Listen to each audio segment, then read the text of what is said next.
진화론자들의 가장 큰 맹점은 중간화석의 부재입니다. 이건 찰스 다윈도 본인의 책 종의 기원에서 인정한 부분입니다. 참 이상하다. 화석에는 중간 단계 변이종 화석으로 가득 차야 하는데 너무나 없다. 그렇지만 앞으로 화석이 더 많이 발견된다면 중간 단계 화석이 차고 넘칠 것이다. 향후 더 많이 발견될 거라 믿었지만 실상은 그렇지 않습니다. 진화론자들의 말대로 수억 년간 점진적으로 진화가 일어났다면 지금처럼 완전한 형태의 화석보다 훨씬 더 많은 중간 화석이 발견되어야 합니다. 물고기가 말이 되기까지 얼마나 많은 중간 변이가 있겠습니까?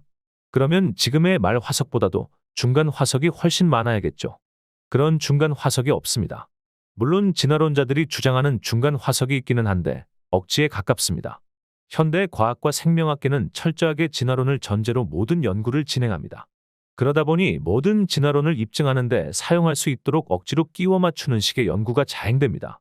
세인트루이스 의대 해부학 교수로 30년 넘게 재직한 세포생물학 박사 멘트는 이렇게 말했습니다. 인류학자들에게는 멸종한 원숭이 종을 찾는 것보다 인간의 조상을 찾는 것이 훨씬 더 명예로운 일이기 때문에 뿌리 없는 거의 모든 원숭이 화석들을 인간의 조상이라고 발표하는 일이 벌어진다.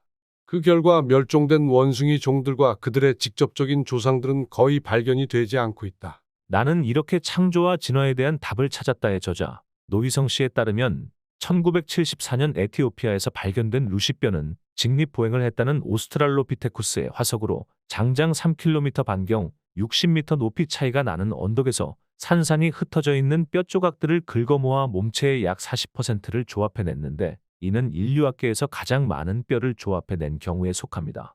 아무튼 그마저도 3km 반경에서 긁어모은 뼈입니다. 3km면 코엑스를 기준으로 도산공원까지의 거리이며 도보로 50분이 걸리는 거리이고요. 어쨌든 그렇게 조합해서 40%까지 조합해낸 화석은 이렇게 생겼습니다. 이를 통해 루시가 두 발로 걸었다며 교과서에까지 실려 있는데 화석에서 보듯 골반, 대퇴골, 무릎뼈의 일부만 존재하고 발뼈는 아예 없습니다. 직립보행을 유추하기에 매우 부실한 자료입니다.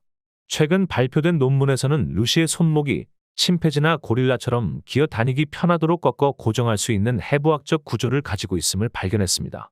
두개골은 보노보 원숭이와 비슷하고 키는 100cm 정도로 유추되는 화석을 직립보행한 인간의 조상이라고요? 무엇보다도 발뼈도 없는 화석을 가지고 직립보행을 했다고 단정하다니요. 이게 진화론자들이 말하는 중간화석의 현실입니다. 그 이후 호모 에렉투스, 네안데르탈인, 호모 사피엔스는 해부학적으로 그냥 우리와 같은 인간이라고 보아도 아무 문제가 안 되는 그냥 사람입니다. 어차피 털이나 피부 상태는 화석으로 알 수 없는데 박물관에 전시된 각종 네안데르탈인 등의 복원 모형에는 털과 피부 상태로 인간의 조상처럼 보이게 할 뿐입니다. 1995년 인류학의 100년 역사를 돌아본 타임의 한 기사는 현재로서는 원숭이가 사람으로 진화했다는 주장은 사실 데이터에 입각한 과학적 주장이 아니라 풍부한 상상력에 불과하다 라고 평가했습니다. 진화에 대한 집착으로 온갖 상상을 통해 네 발로 기어다니던 동물이 고차원적인 지성을 갖고 있는 인간으로 변했다고 끌어맞추기식 해석이 자행되고 있습니다. 그 많은 생명체와 동물들 중에 어떻게 딱 인간이라는 종족만 지성과 이성을 지닌 인격체가 되었는지도 진화론자들은 답할 수 없습니다. 그들에게는 모든 것이 우연일 뿐입니다. 우연히 지구가 지금처럼 자리 잡아 운석 간의 충돌로 우연히 지구가 23.5도 기울어지고 태양과 달 사이에 자리를 잡고 중력과 사계절이 생기고 무에서 생명체가 나와서 진화를 했는데 우연히 인간만 지성과 이성을 지니게 되었다는 것이 그들의 주장입니다. 이렇게까지 진화에 집착하며 진화가 과학적이고 사실이다라고 주장하는 것의 바탕에는 인간이 자기를 창조한 창조주가 자신을 심판한다는 것을 받아들이려고 하지 않기 때문입니다. TV 프로그램에서 한 과학자는 종의 기원이 출시되었을 때 사람들이 허탈해하며 받아들이기 힘들어했다고 하는데 실상은 다릅니다. 폭발적인 인기를 끌며 초판 8,000부가 금세 매진되었습니다.